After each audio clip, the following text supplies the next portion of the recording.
7h01, em ponto está de volta e chegou a hora da gente ver o que é destaque nos jornais de hoje. Vamos comigo olhar aqui as capas dos principais jornais. A começar aqui pelo Globo, que traz o destaque de Jacques Chirac, morreu ontem aos 86 anos.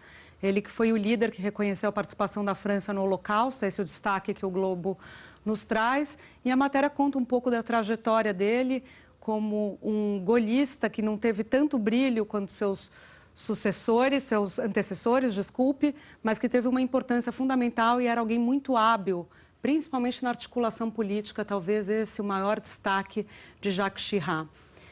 E aqui, decisão do STF ameaça sentenças da Lava Jato, vocês verão que a manchete principal de todos os jornais. O Supremo analisou ontem essa questão, se delator pode falar junto com o delatado nas considerações finais do processo, ou se tem que falar antes. Analisou especificamente um habeas corpus de um ex-gerente da Petrobras que foi ingressado depois que a segunda turma analisou um outro processo que dizia respeito ao ex-presidente da Petrobras e acabou anulando a condenação em primeira instância do ex-presidente da Petrobras, Aldemir Bendini, por causa dessa tese, por entender que o delator tem que falar antes do delatado. Então, teve esse HC e o Fachin resolveu levar para o plenário. Falou, o plenário, então, decide com os 11 ministros. Ontem já se formou a maioria, formalmente foram 6 votos a 3, então já tem a maioria. O presidente do STF, Dias Toffoli, se manifestou que vai acompanhar a tese majoritária, então seriam 7 votos a 3, falta um voto ainda, Marco Aurélio Mello.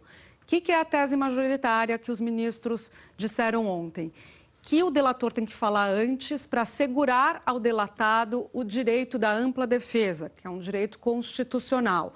Muitos deles entendem que o delator funciona como uma espécie de acusador, que a tese do delator está alinhada ao polo acusatório, que é o polo do Ministério Público. Então, portanto, nessa fase final, quando você faz as suas considerações, os memoriais sobre todo o processo, o delatado tem que ter a última palavra. O ministro Alexandre de Moraes, por exemplo, destacou que isso não seria uma firula jurídica, que é uma questão muito importante para se garantir o amplo direito de defesa. O ministro Gilmar Mendes, por exemplo, falou que isso não significa ser contra o combate à corrupção.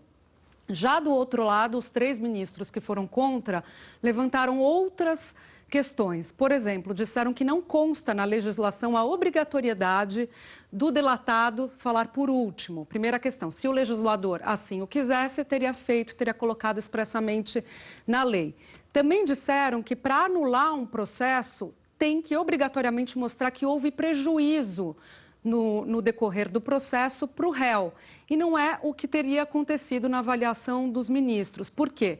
Porque as alegações finais, na verdade, são um resumo, seriam como um resumo do que aconteceu em todo o processo e não um momento para a produção de provas.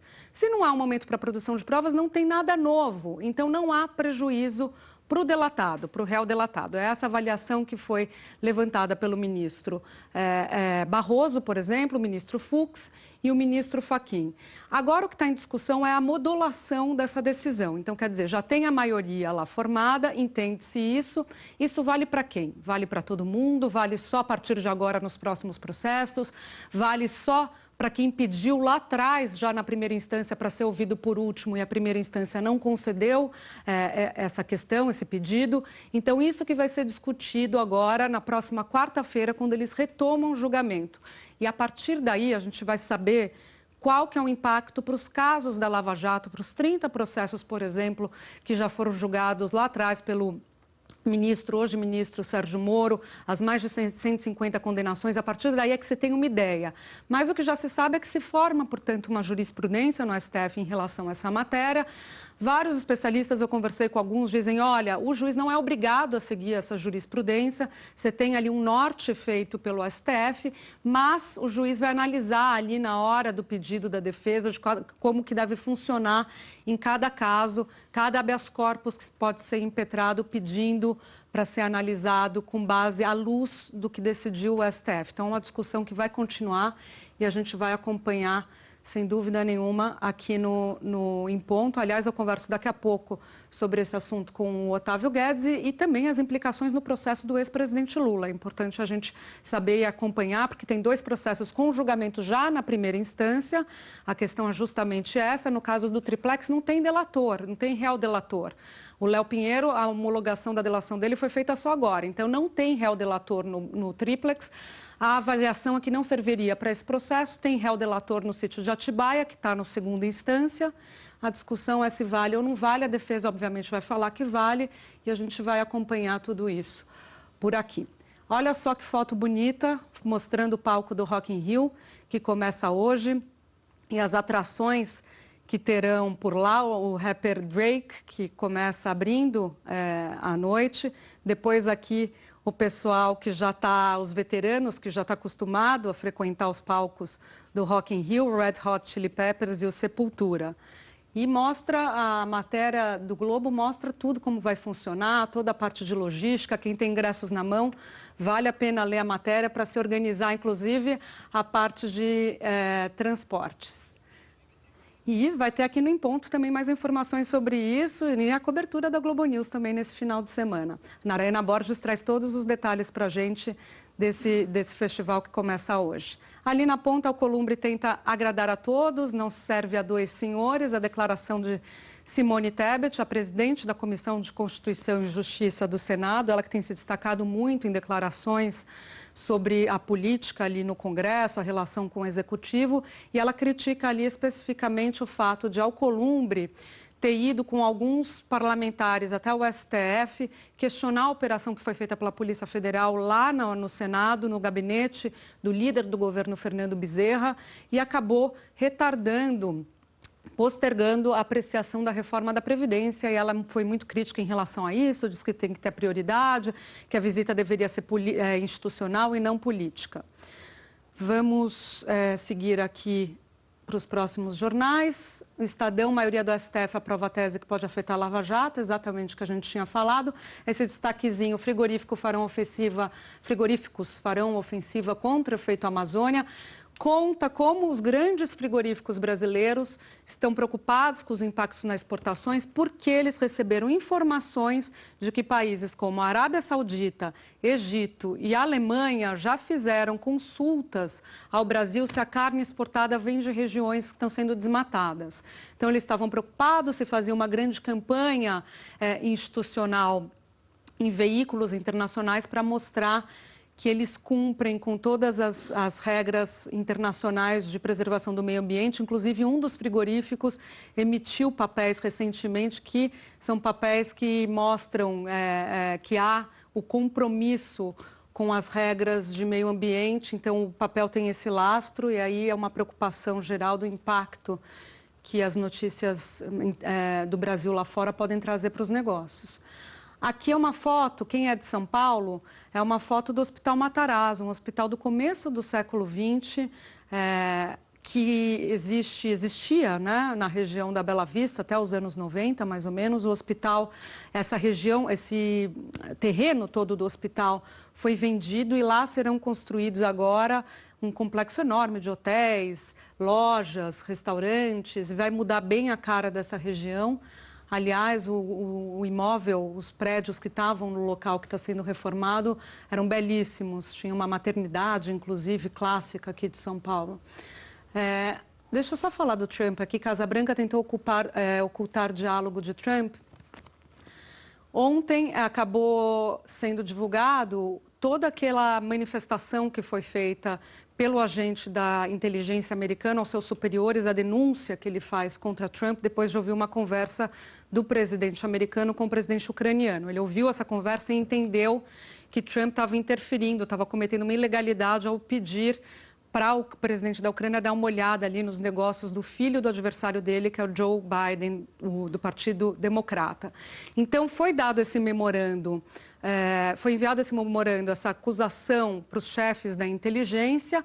Ocorre que se descobriu que dentro dessa acusação feita pelo agente da inteligência, tem não só a conversa de Trump com o presidente ucraniano, como uma coisa que não se sabia até então, e aí é a notícia, há informações de que os funcionários da Casa Branca tentaram esconder essa conversa, porque eles mesmos, acompanhando a conversa, viram que havia indícios de ilegalidade e aí tentaram esconder a conversa. O que eles fizeram? Tiraram do sistema em que ficam registradas todas as conversas e colocaram num outro sistema, que é um sistema mais restrito, em que ficam só as conversas que são consideradas secretas.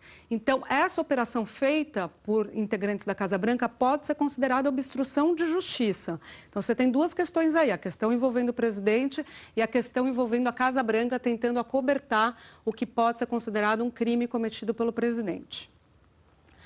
Aqui uma declaração, aqui uma informação, Janot diz que foi armado ao STF para matar Gilmar Mendes, o ex-procurador-geral Rodrigo Janot diz que foi armado uma sessão do STF para matar Gilmar Mendes, ia matar ele e depois me suicidar, afirmou ao Estado. É uma entrevista que ele deu para o Estado e para outros jornais também sobre um livro que ele vai lançar. Vamos seguir aqui, ó, a mancha de óleo atinge 105 pontos em 8 estados. Uma mancha de óleo cru alcançou 2.000 quilômetros até ontem. Eu separei aqui para vocês para mostrar. A gente vai trazer essas informações no Em Ponto também. É um caso que ainda não se tem muita informação a respeito, mas já causa um grande estrago, 2.000 quilômetros aqui de costa. Quase todos os estados do Nordeste, 8 dos 9 estados do Nordeste, as suas praias estão com esse óleo. A Petrobras analisou o óleo e concluiu que o óleo não é da Petrobras, é um óleo internacional que é produzido em outros países. Então, algumas teorias, ninguém sabe de onde veio. Pode ter vindo, por exemplo, de tanques que são lavados em alto mar e aí você joga o resto, a água com o resto de óleo no mar. E aí, a depender da corrente que se faz, do vento que faz, trouxe aqui para o Brasil. Mas tem uma outra especialista, por exemplo, que falou que teria vindo lá das Bahamas por causa do furacão Dorian. Enfim, não se sabe ao certo, é um grande mistério, mas o fato é que já está causando a morte de animais e também sujando muito praias que são cartão postal no Nordeste. Aqui, de novo, o Supremo impõe maior derrota à Lava Jato, como eu tinha dito. Aqui, a Casa Branca tentou ocultar a transcrição, exatamente aquela questão que a gente estava falando sobre o pedido de impeachment do Trump lá nos Estados Unidos, na Câmara dos Deputados. Aqui uma foto sobre a eleição no Afeganistão, que acontece nesse sábado. A tendência é que o presidente afegão se reeleja, mas a grande dúvida é sobre, a violência, 2, a fraude. Já num comício que teve recentemente, mais de 20 pessoas morreram e a fraude nas eleições sempre é muito grande, inclusive na eleição que elegeu o atual presidente. Deixa eu ver, ali tem um cantinho, estados buscam capital privado para retomada, mas não era exatamente isso que eu queria falar para vocês, é a de cima. Câmara acerta com o Senado dividir a pauta econômica. Houve na quarta-feira um encontro entre o ministro da Economia, Paulo Guedes, o presidente da Câmara, Rodrigo Maia, o presidente do Senado, Davi Alcolumbre. Eles decidiram como seria feita essa divisão da pauta econômica, todo mundo querendo um certo protagonismo. E aí definiu-se que, as discussões sobre a regra de ouro, a alteração da regra de ouro ficam com a Câmara. O que é essa discussão? Regra de ouro é aquela regra fiscal que impede o governo de emitir dívida para pagar gastos correntes, como, por exemplo, salário do servidor. Então, vão alterar essa regra, porque essa regra já não está conseguindo ser cumprida. Teve que pedir autorização esse ano do Congresso para cumprir a regra, para você ter um extra ali para conseguir cumprir a regra, um crédito extraordinário. Então, tem toda a discussão sobre a revisão da regra de ouro que fica com a Câmara. A outra discussão, que é a questão do Pacto Federativo, fica com o Senado. O Pacto Federativo, o que é? A distribuição dos recursos do governo, dos impostos angariados pelo governo, como é que fica essa distribuição, e também as discussões orçamentárias, como desvinculação, desindexação, desoneração, todos aqueles Ds que o ministro Paulo Guedes defende para tornar o orçamento um pouco mais livre. Então, isso continua no Senado. E o que o governo quer, mas não se sabe se será possível, é que cria-se uma comissão mista de Senado e Câmara para discutir a reforma tributária. Não se sabe se isso vai dar certo a questões de regimento relacionadas a isso, se funciona ou se não funciona. Essa vai ser a discussão que se terá nesse semestre no que diz respeito à pauta econômica. Tinha aqui, vamos seguir para o valor, tinha uma notícia que eu acabei pulando no Estadão, mas eu volto para mostrar para vocês se a gente tiver tempo. Decisão do STF pode anular as condenações da Lava Jato, como a gente já falou, manchete de todos os jornais. Aqui no cantinho, sócia da Gol, Delta compra 20% da Latam. Então, a Delta vai vender a participação que ela tem na Gol, de 9%, vai comprar 20% da Latam.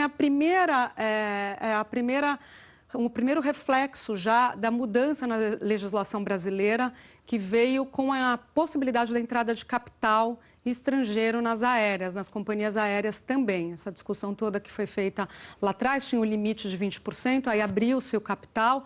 Junto com essa discussão veio também a operação das empresas de low cost, de baixo custo, com a possibilidade que foi definida essa semana, ao não se derrubar o veto do presidente Jair Bolsonaro, de manter a cobrança no despacho das bagagens. Isso era importante porque é um custo, é uma receita das empresas. As empresas estavam de olho nisso para entrar aqui no Brasil. Então, essa já é uma dos reflexos da mudança na legislação no sistema brasileiro das companhias aéreas, o sistema aéreo. Aqui, promulgada a emenda da sessão onerosa, promulgada a emenda da sessão onerosa, libera o leilão do pré-sal. Foi promulgada, enfim, a emenda que permite que a Petrobras, que a União pague os 9 bilhões de dólares que deve a Petrobras pela revisão do acordo feito com a empresa lá em 2010, o acordo da sessão onerosa. E aí, agora, a partir disso, então, você tirou, na verdade, a grande discussão que tinha é que quando a União fosse pagar esses 9 bilhões de dólares, um pouco mais de 30 bilhões de reais, ia entrar como despesa e aí ia bater ali no teto de gastos. Então, o que se fez foi permitir essa exceção. A União consegue pagar a Petrobras e aí tem um sinal verde para fazer o leilão da sessão onerosa, que é exatamente o petróleo que está para além da sessão onerosa. A sessão onerosa que a União firmou com a Petrobras em 2010 previa exploração de 5 bilhões de barris de petróleo. O que tiver além disso, o excedente dessa sessão onerosa, vai para esse mega leilão do pré-sal. E aí tem várias estimativas de quanto petróleo, quantos milhões de barris deve ter por lá, mas o que se sabe é que deve ser pelo menos 106 bilhões de reais que virão desse leilão, que virão do interesse das empresas em explorar essa região. Esse dinheiro vai ser dividido com os estados e municípios, e então há outro debate no Congresso. Foi promulgada então essa emenda, mas tem uma outra lei que está sendo discutida de como vai ser a divisão desse dinheiro do bônus de assinatura, de quanto as empresas vão pagar para a União para explorar essa região do pré-sal. Então, uma parte disso vai para estados, outra parte para os municípios. E eu acho que eu consigo pegar aqui para vocês para mostrar só por fim o que eu queria destacar, que é eu não sei se eu vou encontrar aqui agora, talvez na Folha, que era um artigo feito pelo Karl Rove, que foi um dos principais... Aqui, gente, estava aqui na minha cara e eu não percebi. Karl Rove, Trump não sairá e democratas vão perder os assentos. Karl Rove foi um dos maiores assessores de Bush, um republicano. Ele escreveu um artigo que a Folha publica, que fala justamente dos paralelos que se tem do impeachment do Trump com o de Clinton. Ele traça isso. Ele fala, o que vai acontecer no caso de Trump? Os democratas podem até conseguir a autorização para a abertura do processo na Câmara, onde você precisa de maioria simples, são 218 votos que são necessários. Os democratas têm a maioria da casa, mas vai chegar lá no Senado, onde os republicanos são maioria, e vai ser barrada a tentativa. O Senado é que faz o julgamento, a Câmara autoriza o Senado a fazer o julgamento. Então, ele diz que não vai adiantar, que vai chegar lá no Senado, que tem 100 cadeiras, e você precisa de 2/3 dessas 100 cadeiras para empichar o presidente. Muito difícil que isso aconteça. Em 1998, com Clinton, foi assim. Acabou derrubado o pedido de impeachment dele, acabou absolvido pelo Senado, assim como Andrew Johnson, em 1868. Ontem a gente falava sobre um texto do Financial Times que fazia o paralelo com o impeachment de Nixon, que acabou não acontecendo porque ele renunciou. E naquela ocasião eu cheguei a dizer que Nixon tinha maioria no Senado. Eu queria fazer essa correção, ele não tinha maioria republicana no Senado. Quem dominava o Senado eram os democratas, mas ele foi perdendo a maioria dentro do Partido Republicano conforme as investigações foram ficando mais complicadas contra ele. Gente, é isso. Então, terminamos. Valor, missão cumprida dessa sexta-feira, as capas dos jornais lidos.